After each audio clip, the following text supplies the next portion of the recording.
વડોદરાના ગોત્રીમાં હનુમાન ચરિત્ર કથામાં વિવાદ, ધાર્મિક સ્થળે વિધર્મીઓને ચકડોળનો ઇજારો આપતા હિન્દુ સંગઠનોનો ઉગ્ર વિરોધ.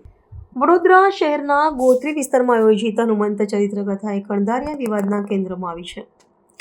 કથાના પવિત્ર સ્થળે બાળકોના મનોરંજન માટે ઊભા કરવામાં આવેલા ચકડોળ અને અન્ય સાધનોનો ઇજારો અન્ય ધર્મના વ્યક્તિઓને આપવામાં આવતા ગત રાત્રે ભારે હોબાળો મચી ગયો હતો. ગોત્રી વિસ્તારના હિન્દુ સંગઠનના યુવાનોએ રાત્રિના સમયે ઘટના સ્થળે પહોંચીને નિર્ણય સામે ઉગ્ર વિરોધ નોંધાવ્યો હતો, જેને પગલે કથા સ્થળનું વાતાવરણ અત્યંત તંગ બની ગયું હતું. પ્રાપ્ત વિગત અનુસાર કથાના મેદાનમાં ઘનશ્યામ નામના એક સ્થાનિક વ્યક્તિએ વિધર્મીઓ સાથે ભાગીદારી કરીને આ મનોરંજનના સાધનોનો કરાર મેળવ્યો હતો. પવિત્ર ધાર્મિક આયોજનમાં પ્રકારની વ્યાપારી ભાગીદારીથી હિન્દુ યુવાનોની ધાર્મિક લાગણીઓ દુભાઈ હોવાનો આક્ષેપ કરવામાં આવ્યો છે. વિરોધ કરી રહેલા યુવાનોએ તાત્કાલિક ધોરણે તમામ ચકડોળ બંધ કરાવી દીધા હતા અને પોલીસને જાણ કરી હતી.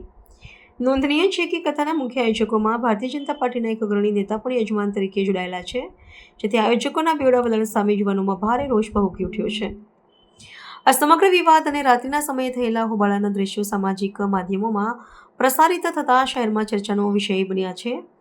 ઘટના સ્થળે પહોંચેલી પોલીસે હસ્તક્ષેપ કરીને મામલો થાળે પાડવાનો પ્રયાસ કર્યો હતો, પરંતુ આ બનાવને પગલે ધાર્મિક કાર્યક્રમોના આયોજન અને તેના સંચાલન અંગે ગંભીર પ્રશ્નો ઊભા થયા છે. હિન્દુ સંગઠનો દ્વારા આયોજકો પાસે સ્પષ્ટતાની માંગ કરવામાં આવી છે, જ્યારે સ્થાનિક વહીવટીતંત્ર દ્વારા કાયદો અને વ્યવસ્થા જાળવી રાખવા માટે સ્થળ પર ચાંપતી નજર રાખવામાં આવી રહી છે.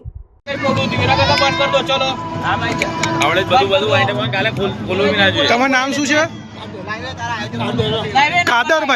કાદરભાઈ ને આ હનુમાન જયંતિનું છે, તમે વિધર્મી છો ને એ રીતના આ લોકો પરમિશન નથી આપતા ને સાહેબ? તમે કઈ રૂપિયા ભરેલા છે?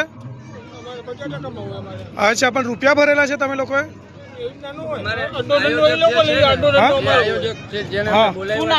આયોજકનું નામ શું હતું? ઘનશ્યામભાઈ છે આયોજક? ઘનશ્યામભાઈએ તમને આપેલી પરમિશન? ઘનશ્યામભાઈએ, ઓકે. એટલે ઘનશ્યામભાઈનો 50% પાર્ટનરશિપ છે આમાં. ઘનશ્યામભાઈ છે સ્વામીજી છે, ઘનશ્યામ સ્વામીજી છે, ગુરુ છે ને જે કઈ સ્વામિનારાયણ છે. એટલે તમારું નામ શું? મારું નામ અબ્દુલ કાદિર. તમારું નામ? કાદરભાઈ. અચ્છા, ઠીક છે. એટલે એ લોકોએ તમને પરમિશન આપેલી છે ને? ઠીક છે, કોઈ વાત નહીં. ઘનશ્યામ સ્વામીજીએ એમના ત્યાંથી મંદિર હતી. ઓકે, બરાબર. એ જેણે આપ્યું એને આ બંધ કર દો હમણાં. અને કાલે ખોલતા નહીં, કોઈ વાંધો નહીં, બંધ કર દો બધું. આ ભાઈ કાલથી મોટું તમારું નુકસાન ના થાય એના માટે એટલે કાલથી નુકસાન તમારું ના થાય. ઠીક છે, બંધ કર દો, કોઈ વાંધો. બંધ કર દો, વાઇન્ડ અપ કર દો. કલ્પેશ. પૂરું નામ બોલો. સમીર સલીમભાઈ શાહમદાર. સમીરભાઈ સલીમભાઈ શાહમદાર, બરાબર છે. હવે આ અબ્દુલભાઈ જોડે વાત થઈ ગઈ છે. આ બધું આ રાઈડ તમારી કમ્પ્લીટ થાય, છોકરા ઉતરે એટલે આ બધું બંધ કરી દેવાનું છે, બરાબર છે? આ બધું તમારું જ છે? આ તમારું છે. આ બધું પેકઅપ કરી દેવાનું છે હમણાં. આ તરત જ લાઈટ ઓફ કરી દો, છોકરા ઉતરે. બંધ થઈને આજે રાતે ખુલી જવું હમણાં ખુલી જવું છે. આ વસ્તુ ઓપન થવી ના જોઈએ, બરાબર છે? ઓકે, ચાલો. આ કોનું છે? आपका ही है तो फिर ये भी क्लोज कर दो. અમે હમણાં અહીંયા ઊભા રહીએ, કલાક ઊભા રહીએ છીએ અમે હમણાં. એમની ટિકિટ પતી જાય, જે છોકરાઓની ટિકિટ લીધેલી છે. રાઈડ વાળા હમણાં બેઠા છે, એ લોકોની રાઈડ પતવી જોઈએ. એવું નહીં કે અંદર ટિકિટ લઈને એ લોકો એ તમારે પાછા આલ દેવાના, જે લોકોનું અંદર એન્ટ્રી થઈ. અમે અહીંયા ઊભા જ છે.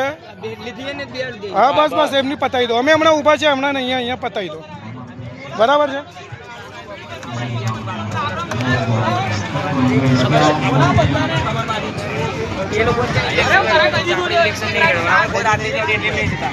મને તો પેલા ફોન આવ્યો કે 1000 રૂપિયાનું આમ છે, મેં કીધું તો બધું મળશે. મેં કીધું તું બી હિન્દુ છે, મેં બી હિન્દુ છું, બરાબર.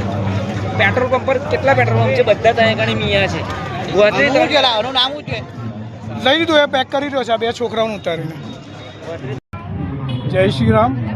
આજે 5 તારીખ 5 એપ્રિલે રવિવારના દિવસે સાંજે હિન્દુ સંગઠન ગોત્રી દ્વારા આ સંપૂર્ણ વિસ્તારમાં ચેકિંગ કરવામાં આવી, ત્યારે આજે કલાનગરી ગ્રાઉન્ડ ઉપર હનુમાનજીની કથા ચલાવવામાં આવી રહી છે.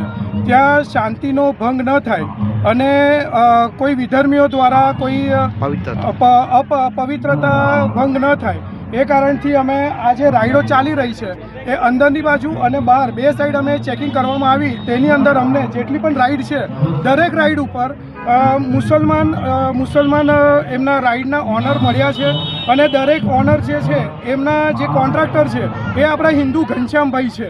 એ ઘનશ્યામભાઈએ 50% પાર્ટનરશિપની અંદર એ કોન્ટ્રાક્ટર આ મુસલમાન વિધર્મીઓને આપણા વિસ્તારમાં હનુમાનજીની કથાની બાજુમાં આ કોન્ટ્રાક્ટ અપાવેલો છે, જેથી આપણી હિન્દુની વિધર્મીઓ દ્વારા તે કારણથી અમે આ બધી રાઈડો બંધ કરવામાં આવી છે. જય શ્રી રામ.